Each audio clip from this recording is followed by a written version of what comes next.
7월 26일 금요일입니다. 오늘도 여러분 모두에게 좋은 날, 그때가 되기를 바랍니다. 기도함으로 시작할까요? 은혜와 사랑이 많으신 하나님, 하나님의 말씀 앞에 서서 오늘 한 날을 시작합니다. 또 오늘 하루를 다 살아내고 저녁 무렵에 이 말씀 앞에 모두 앉는 사람들도 있을 것입니다. 모여있는 시간이 어떻든 주신 하루를 선물로 살아내고 선물로 살아낸 삶이 되었기를 바랍니다. 우리의 삶에 주의 말씀이 교훈과 진리가 되게 하시고 하나님이 원하시는 삶을 살아갈 수 있는 능력이 되게 해 주옵소서. 말씀에 힘입어 우리 하나님 앞에 기도하는 저희들 모두가 되도록 축복해 주옵소서. 예수님의 이름으로 기도하옵나이다. 아멘. 함께 부를 찬송은 544장입니다. 울어도 못하네라고 하는 찬송인데요. 여러분 함께 찬송하시면서 그 가사에 담겨져 있는 간절한 기도의 제목을 함께 나눌 수 있으면 좋겠네요. 544장 울어도 못하네 함께 찬송합니다.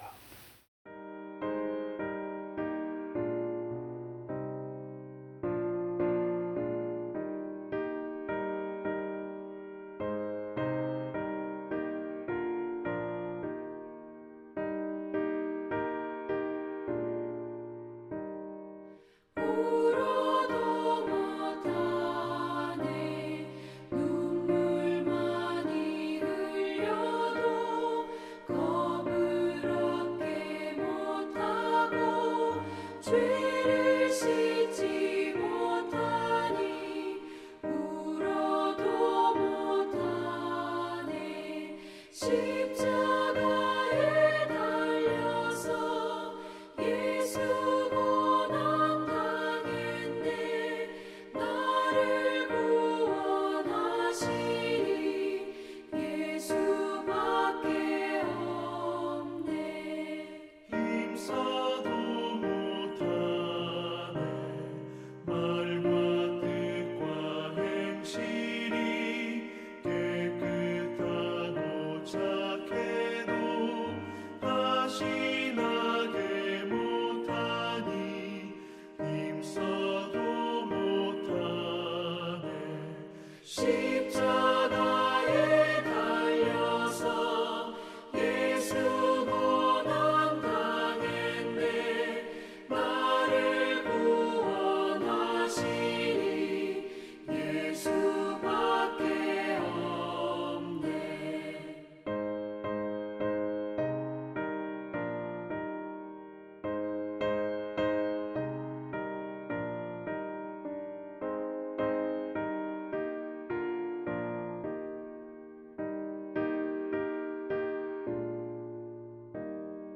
참아도 못하네.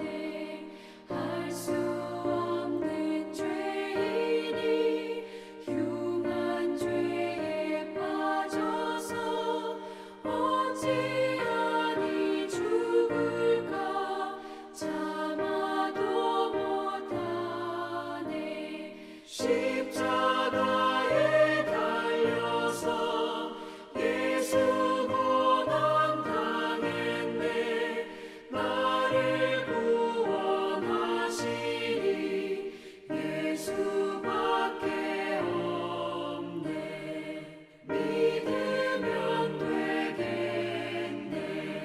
주 예수만 믿어서 그 은혜를 힘입고 오직 주께 나가면 영원 삶을 얻네. 십자가에 달려서 예수 고난 당했네. 나를 구원하시니 예수밖에 없네.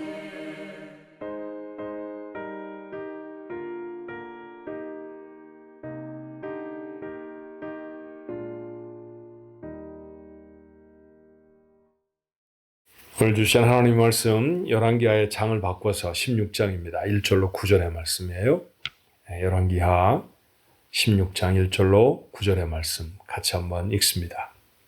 르말라의 아들 베가 제17년에 유다의 왕 요담의 아들 아하스가 왕이 되니 아하스가 왕이 될 때 나이가 20세라 예루살렘에서 16년간 다스렸으나 그의 조상 다윗과 같이 아니하여 그의 하나님 여호와께서 보시기에 정직히 행하지 아니하고 이스라엘의 여러 왕의 길로 행하며 또 여호와께서 이스라엘 자손 앞에서 쫓아내신 이방 사람의 가증한 일을 따라 자기 아들을 불 가운데로 지나가게 하며 또 산당들과 작은 산 위와 모든 푸른 나무 아래에서 제사를 드리며 분향하였더라. 이때 아람의 왕 르신과 이스라엘의 왕 느말랴의 아들 베가가 예루살렘에 올라와서 싸우려 하여 아하스를 에워쌌으나 능히 이기지 못하니라. 당시에 아람의 왕 르신이 엘랏을 회복하여 아람에 돌리고 유다 사람을 엘랏에서 쫓아내었고 아람 사람이 엘랏에 이르러 거기 거주하여 오늘까지 이르렀더라. 아하스가 아수르 왕 디글랏 빌레셀에게 사자를 보내 이르되 나는 왕의 신복이요 왕의 아들이라. 이제 아람 왕과 이스라엘 왕이 나를 치니 청하건대 올라와 그 손에서 나를 구원하소서 하고 아하스가 그 여호와의 성전과 왕궁 곳간에 있는 은금을 내어다가 아수르 왕에게 예물로 보냈더니 아수르 왕이 그 청을 듣고 올라와서 다메섹을 쳐서 점령하여 그 백성을 사로잡아 기르로 옮기고 또 르신을 죽였더라. 아멘. 열왕기하 15장에 나타났던 하반부에 나타났던 왕 베가의 이야기가 조금 더 계속되고 있다 그렇게 보죠. 1절의 말씀은 유다 왕 아하스가 왕이 된 사건으로 시작합니다만 사실 오늘 본문의 말씀에서 우리가 조금 더 생각해야 할 내용은 아마도 이 베가와 함께 겨루었던 이 아하스라고 하는 사람, 이 사람의 삶이 하나님 앞에 어땠어야 하는가 그 부분을 좀 주목하며 말씀을 생각했으면 좋겠습니다. 산행을 해보셨나요? 산에 가서 길을 찾으려고 하면 좀 어려울 때가 있습니다. 사람들이 많이 다니던 그런 산이면 길도 좀 넓고 아예 길을 마련하는 곳도 있지만 사람이 많이 다니지 않는 곳은 미국 산은 잘 모르겠어요. 한국에 제가 대학생 때 산에 다니면서 보면 산악회 회원들이 이곳이 안전한 길입니다라는 표시로 나무에 이렇게 빨간 리본들을 묶어놓은 것들을 볼 수 있었는데 그 리본을 쫓아서 쭉 따라가면 비교적 안전한 길로 산행을 할 수 있었던 기억이 있습니다. 근데 종종 길을 잃어버리기도 해요. 조사를 해보았더니 사람들이 산행을 할 때 길을 잃어버리면 훨씬 그 걸음이 빨라진다라고 하는 그런 연구 결과가 있었습니다. 그랬을 것 같아요. 그죠? 길을 잃어버리면 얼마나 당황스럽습니까? 빨리 길을 찾아야 되는데 이런 생각을 하겠죠. 그러다 보니까 발걸음이 더 급해지는 겁니다. 그런데 여러분, 길을 찾으려고 하면 속도를 늦춰야 한다는 사실 아십니까? 아까 말씀드렸던 것처럼 만약에 눈에 잘 보이지 않는 빨간색 리본 하나가 이렇게 나무 가지가지마다에 묶여져 있는데 그걸 여간 주위에서 보지 않으면 놓치기가 쉽거든요. 그러니 걸음이 빨라지면 도리어 그 길을 안내하고 있던 리본들을 놓칠 수 있죠. 그때는 길을 잠깐 멈추어서 천천히 주변을 살펴야 할 필요가 있습니다. 내가 서 있는 방향이 과연 어딘지, 어디쯤에 서 있는 것인지, 어디에서부터 길을 잃어버렸는지 한 번쯤 점검할 수 있어야 한다라는 거죠.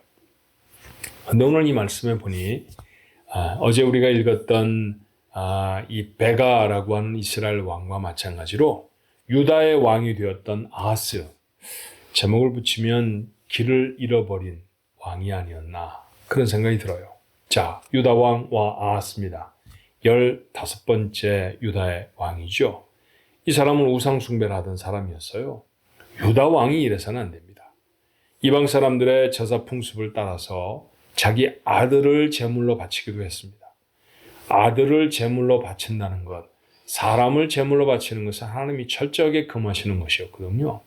그 당시에 밀곰이나 아니면 아스타롯이라든지 아니면 바알을 섬기던 사람들은 종종 그런 극악한 일들을 했습니다만 하나님께 제사를 드릴 때에는 사람으로 드리는 경우는 결코 있어서는 안 되는 것이었습니다. 그런데 이스라엘 왕이 되어져서 그의 아들이었다고 하면 왕자 아닙니까? 그 왕자를 제물로 바치기도 했습니다.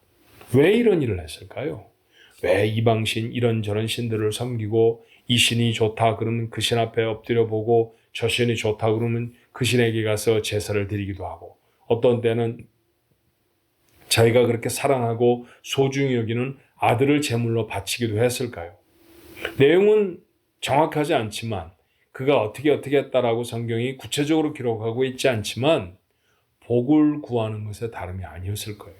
왕이었으니까 제가 오래 살게 해주십시오. 우리나라를 튼튼하게 해주셔서 제가 제 왕위가 위협받지 않게 해주십시오. 이 전쟁을 승리하게 해주십시오. 뭐 그런 간구들을 담아서 그렇게 이방 신들에게 절하지 않았을까요? 복을 구하는 사람이었어요. 복 하면서 살았죠. 그런데 전쟁에 패하고 맙니다. 엘랏이라고 하는 도시도 빼앗겨 버렸습니다. 아수르 왕에게 부탁을 합니다. 이번에는 신에게만 부탁을 하는 것이 아니라 주변에 있었던 막 신흥 왕국으로 점점 힘을 세력을 더해가고 있는 아수르 그 나라의 왕에게 부탁을 하는 거예요. 자, 우리를 좀 도와주십시오. 그냥 도와주었겠습니까? 그래서 성전과 왕궁 곳간에 있는 은금을 다 내어다가 선물로 바치면서 아수르 왕 디글랏 빌레셀이라고 하는 사람에게 간청을 합니다. 내려오셔서 나를 좀 도와주십시오. 은금을 받았던 아수르 왕은 내려왔고 그렇게 내려와서 아람 사람들을 쫓아내 주었습니다. 그런데 여러분 오늘 본문은 기록되어 있지 않지만 이후의 사건을 보면요. 그가 그곳에서 멈추었던 것이 아니라 마음을 바꾸어서 도리어 이 군대를 청하였던 아하스 그의 유다까지도 침공을 해서 회파시키고 많은 은금을 다시 빼앗아 갔다라고 하는 기록을 보게 되어집니다. 오늘 이 말씀을 통해서 우리가 생각할 것이 있다고 한번 볼까요? 어제도 비슷한 말씀을 드렸던 것 같은데 사람이 생각하는 성공이라는 것은 잘 되려고 수단과 방법을 가리지 않고 열심히 노력하는 것 그래서 얻는 것이 절대로 아닙니다. 그러려고 하면 점점 더 분주해지기만 하죠. 오늘 아하스라고 하는 남왕국 유다의 왕이 자기 왕위를 지키려고 자기가 더 많은 것들을 가지려고 여러 신들에게 분향을 하고 다른 나라에 읍조하며 그들의 도움을 구하였던 그 분주함이 결국 그의 삶에 아무것도 이루어내지 못했다는 사실을 우리는 주목할 필요가 있어요. 그렇게 살면 평안도 잃어버리고 복된 삶을 살아갈 수가 없습니다. 오늘 말씀을 통해서 나는 여러분과 함께 이런 삶의 교훈들을 좀 담아봤으면 좋겠다 생각을 합니다. 그 첫 번째는 잠시 좀 멈추어야 한다라는 거예요. 7월, 8월에는 휴가를 떠나는 분들이 많죠. 8월에는 이제 막 돌아오시기도 하겠습니다. 6월 말부터 한국에도 방문하시고 유럽을 방문하시는 분도 계시고 그렇게 여행을 많이 하셨어요. 여행이라는 것은 베이케이션, 비우다라는 뜻이거든요. 그걸 좀 적극적으로 오늘 말씀처럼 해석해 보면 무슨 뜻이 될까요? 잠시 멈춘다라는 뜻 아닙니까? 공부하던 아이들은 학업을 잠시 멈추는 것이고요. 열심히 생업의 전선에서 수고하며 돈을 벌었던 사람들은 그 일을 잠시 멈추는 것이죠. 그 멈추고 그저 노는 것에만 우리의 마음을 둘 것이 아니라 그때 한번 살펴봐야 합니다. 두 번째로 우리가 해야 할 것은 멈추어서 길을 점검해 보아야 하는 것이죠. 나는 제대로 가고 있나? 나는 제대로 살고 있나? 마침 7월입니다. 올해 절반쯤을 살아냈습니다. 그러면 이 나머지 절반 잘 살아야 하지 않겠어요? 지금 6개월 동안, 7개월 동안을 잘 살아내신 분들도 계실 것이고 여러 가지 모양의 후회가 있는 분도 계실 것입니다. 잠깐 멈춰 서십시다. 그리고 돌아올 수 있어야 합니다. 잘 살아오셨던 분들은 그 길로 계속해서 더 잘 살아내시면 됩니다. 그렇지만 후회가 있고 하나님 앞에 좀 부끄러운 것이 있다고 하면 길을 수정해야죠. 내비게이션이라고 하는 기계를 틀고 어딘가 집을 찾아가거나 길을 찾아갈 때가 종종 있잖아요. 길이 틀리면 어떻게 말하던가요? 기계가 우리에게 영락없이 그렇게 말합니다. 돌아가십시오. 다른 길을 찾으십시오. 이 길이 아닙니다. 길을 바꿔야 합니다. 그렇게 계속해서 우리에게 경고하지 않던가요? 잠시 멈추어 서서 우리의 길을 살펴볼 필요가 있습니다. 속도가 중요한 것이 아니라 사실은 방향이 중요한 것이죠. 아무리 빠른 속도로 가도 방향이 틀려버리면 전혀 잘못된 목적지에 도착할 수밖에 없는, 도착점이 우리의 생각과는 전혀 다른 곳이 되어질 수밖에 없는다는 사실이 자명하지 않습니까? 그렇다고 하면 세 번째로 어떤 길을 찾아야 할까요? 여호와께서 원하시는 길을 찾아야 합니다. 하나님의 길을 찾아야 합니다. 예수님이 하셨던 말씀 한 구절이 생각이 납니다. 이스라엘 백성들에게 이렇게 말씀하셨죠. 나는 길이요, 나는 진리요, 나는 생명이니 나를 따르는 사람들이, 나를 찾는 사람들이 영생을 얻을 것이다. 그렇게 말씀해 주셨던 것을 우리는 기억을 합니다. 나는 길이요. 맞습니다. 길 되신 주님, 그 주님의 말씀을 오늘 우리는 우리 마음에 두어야 할 것입니다. 말씀을 부지런히 읽고 말씀을 때로 암송하고 오늘 이렇게 매일 예배처럼 하나님의 말씀 앞에 나와서 그 말씀을 묵상하는 것은 길을 찾는 행위입니다. 우리의 삶이 하나님이 원하시는 길을 과연 살아가고 있는지, 그 길 위에 나는 서 있는지 오늘도 점검해서 꼭 담아야 할 인생의 중요한 가치들을 잃어버리지 아니하는 우리 가족들 모두가 되시기를, 그래서 하나님이 예배하신 크고 놀라우신 축복이 여러분의 삶에 평안과 함께 담겨질 수 있게 되기를 주님의 이름으로 축원합니다. 기도하겠습니다. 좋으신 하나님, 현대인이 가장 입에 많이 달고 사는 말이 바쁘다라는 말입니다. 그리스도인들도 참 많이 바쁩니다. 아이를 키우느라 바쁘고 우리에게 주신 생업을 감당하느라 바쁘고 이리저리 세상 일들을 돌보느라 바쁘고 분주합니다. 그러나 주님, 혹 길을 놓쳐버리고 있는 것은 아닐까요? 아하스 많이 바빴습니다. 우상 숭배를 하느라 바빴습니다. 한둘이 아니었으니 이 산당 저 숲에 가서 제사를 드리고 분향을 하느라 얼마나 분주했을까요? 그가 잘 되길 원해 그렇게 치성을 드리고 열심을 가졌지만 그의 삶에는 하나님이 원하시는 열매는 아무것도 맺히질 않았습니다. 잘못 들어선 길이었기 때문이었죠. 그러니 우리는 잠시 멈추어서 우리의 삶을 돌아볼 수 있게 하옵소서. 지금 휴가 중에 있는 우리 가족들이 있습니까? 이 쉼의 기간 동안 자신의 삶을 점검할 수 있게 하옵소서. 특별히 7월을 살아가고 있습니다. 지나간 6개월 우리가 제대로 살아냈는지 돌아보는 그런 한 달이 되게 하옵시고, 또 우리가 다시 살아내야 할 6개월을 잘 계획할 수 있는 귀한 시간이 되게 해 주옵소서. 무엇이 잘 사는 길입니까? 하나님이 원하시는 길에 사는 것이 잘 사는 길인 줄로 믿습니다. 나는 길이요 하신 주님의 안에 있는 것이 바른 길을 따라가는 사람의 삶인 줄로 주여 믿습니다. 그런 삶이 되어지도록 하나님 우리가 마음에 결단하고 또 그 삶의 길을 발견할 수 있는 그런 놀라운 지혜가 우리 가족들 모두에게 있도록 주님 축복해 주시옵소서. 오늘 평안한 밤을 지나고 내일 아침에는 예배당으로 다 같이 모여서 우리 하나님 앞에 뜨겁게 한 주간을 반성하고 기도하며 또 거룩한 주일을 준비할 수 있는 거룩한 우리 가족들 모두가 되어지도록 함께해 주옵소서. 예수님의 이름으로 간절히 기도하옵나이다. 아멘.